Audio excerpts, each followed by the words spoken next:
শুনেছি পশ্চিম পাড়ার মসজিদে 20 মিনিটে তারাবি শেষ হয়ে যায়, আর আমাদের মসজিদে 2 ঘন্টায় নামাজ শেষ হয়। সবুজ সাহেব, এই ইমাম সাহেব প্রতি ওয়াক্তে দেরি করে। আর কিভাবে নামাজ পড়াতে হবে সেটা আপনাদের থেকে আমি ভালো জানি। তুমি চুপ করো। আলহামদুলিল্লাহ, আজকে আমাদের ঈশার নামাজ হবে 8টায় এবং ঈশার নামাজের পরপরই আমাদের তারাবি শুরু হবে ইনশাল্লাহ। ইমাম সাহেব, তারাবি কত রাকাত হবে? ইনশাল্লাহ আমরা তারাবি 20 রাকাত পড়বো। কিন্তু ইমাম সাহেব, এতদিন তো আমাদের মসজিদে 8 রাকাত তারাবি হয়েছে। না, এখন থেকে আর 8 রাকাত তারাবি হবে না, এখন থেকে 20 রাকাত তারাবি হবে ইনশাল্লাহ। 8 রাকাত তারাবির কথা তো হাদিসের মধ্যে বর্ণনা করা হয়েছে, তাহলে আপনি 20 রাকাত তারাবি পড়াবেন কেন?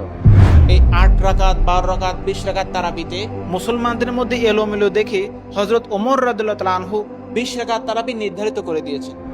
ইমাম সাহেব, আমরা কর্মজীবী মানুষ, সারাদিন রোজা রেখে ইফতারি করার পর ওই 20 রাকাত তারাবি পড়তে খুব কষ্ট হয়ে যায়। ওই আপনি 8 রাকাত তারাবি পড়ান। হ্যাঁ, আর তাছাড়াও এ রাত্রে তারাবিতে দেরি করলে সেহরিতে মানুষের উঠতে কষ্ট হয়ে যাবে। দেখুন, রমজান মাসে 1 রাকাত নামাজ পড়লে 70 রাকাতের সওয়াব পাওয়া যায়। এ মাস অন্যান্য মাসের তুলনায় অনেক মর্যাদাবান মাস, এজন্য আমরা এই মাসে একটু বেশি বেশি ইবাদত করব। আমি মসজিদের সভাপতি, আর এই ইমাম সাহেব তো দেখছি আমার চেয়ে বেশি বোঝে। যতই কষ্ট হোক আমরা এ মাসে 20 রাকাত তারাবি পড়ব। সভাপতি সাহেব, ইমাম সাহেব তো আপনার মুখে মুখে কথা বলছে, কিছু একটা করেন। ব্যাপারটা দেখছি, আমার উপর কথা বলা। আল্লাহু আকবার। আলহামদুলিল্লাহি রাব্বিল আলামিন আর রহমানির রহিম মালিকি ইয়াউমিদ্দিন ইয়াকা না'বুদু ওয়া ইয়্যাকা নাস্তাঈন الذين يؤمنون بالغيب ويقيمون الصلاة ومما رزقناهم ينفقون والذين يؤمنون بما أنزل إليك وما أنزل من قبلك السلام عليكم ورحمة الله. সভাপতি সাহেব, এত ধীরে ধীরে নামাজ পড়ালি হয়? এইভাবে নামাজ পড়লে তো রাত 12টা বেজে যাবে। আপনি কিছু একটা বলেন। নামাজটা শেষ করে দোকানে বসে একটু চাটা খেতে চাইছিলাম, তার হলো না।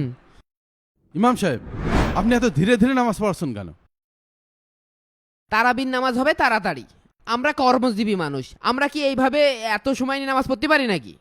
শুনেছি পশ্চিম পাড়ার মসজিদে 20 মিনিটে তারাবি শেষ হয়ে যায়, আর আমাদের মসজিদে 2 ঘন্টায় নামাজ শেষ হয় না। দেখুন, তারাবি একটি গুরুত্বপূর্ণ ইবাদত, এটা কোনো ইয়ারকি ছলনা না। তারাবি অর্থ হয়েছে ধীর স্থিরতা, কিন্তু আমাদের দেশে অনেক মসজিদ এখন অনেক দ্রুত নামাজ পড়ায়। তারাবির নামাজে পিছনে মুসাল্লি যদি সূরা না বুঝতে পারে তাহলে তো সওয়াবের বদলে সেটা গুনাহ হবে। অথচ আল্লাহ রাব্বুল আলামিন বলেছেন, অরাতিল কুরআনা তারতিলা, তোমরা তারতিলের সঙ্গে কোরআন তেলাওয়াত করো। দ্রুত নামাজ পড়লে গুনাহ ছাড়া সওয়াবের আশা করা যায় না। তারপরেও আপনি একটু। কোনো তারপরও না, নামাজ হচ্ছে নামাজ, আর কিভাবে নামাজ পড়াতে হবে সেটা আপনাদের থেকে আমি ভালো জানি।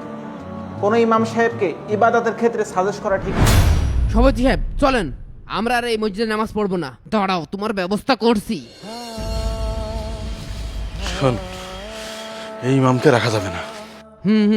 ঠিক বলেছেন। সবুজ সাহেব, আপনি মাথাটা ঠান্ডা করেন। এই মুহূর্তে ইমামকে বের করে দেওয়া যাবে না, কারণ মুসল্লিরা ইমামকে অনেক পছন্দ করে। এই জন্য মাথা ঠান্ডা করে আমাদের একটা কাজ করতে হবে।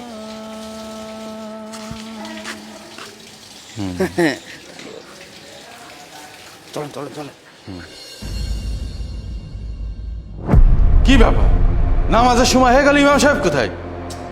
সভাপতি সাহেব, এই ইমাম সাহেব প্রতি ওয়াক্তে দেরি করে।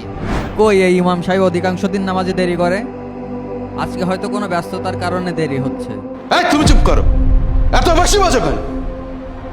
ইমাম সাহেব নামাজে দেরি করে আসবে কেন? এত টাকা বেতন দিই নামাজে দেরি করে আসার জন্য? সে তো এরকম দেরি করে না, হয়তোবা আজকে কোনো কাজে আটকে পড়েছে। তার যদি এতই ব্যস্ততা থাকে, ইমামতির দরকার কি? মাস শেষে তাকে আমরা 4000 টাকা দিচ্ছি, তার এত ব্যস্ততা দেখার সময় আছে আমাদের? ঠিকই তো। ওই যে ইমাম সাহেব চলে আসে। আসো আসো, আজকে তোমার দেখছি।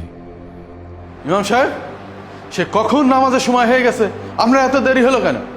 একটা কাজে শহরে গিয়েছিলাম, আসার সময় গাড়ি পাচ্ছিলাম না, এজন্য দেরি হয়ে গিয়েছে। নামাজের সময় আপনার ব্যক্তিগত কাজ থাকে কেন? আমরা আপনাকে টাকা দিয়ে রাখছি নামাজে দেরি করে আসার জন্য। আরও আপনি কমিটিকে না জানিয়ে শহরে গিয়েছেন।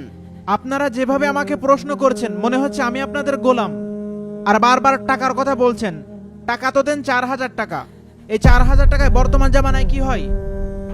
এতে যদি আপনার না পোষায় আপনি অন্য জায়গায় চাকরি খুঁজুন। আমারও এখানে চাকরি করার কোনো ইচ্ছা নাই। আমি নেতা হয়ে চাকরি করতে চাই, গোলাম হয়ে না।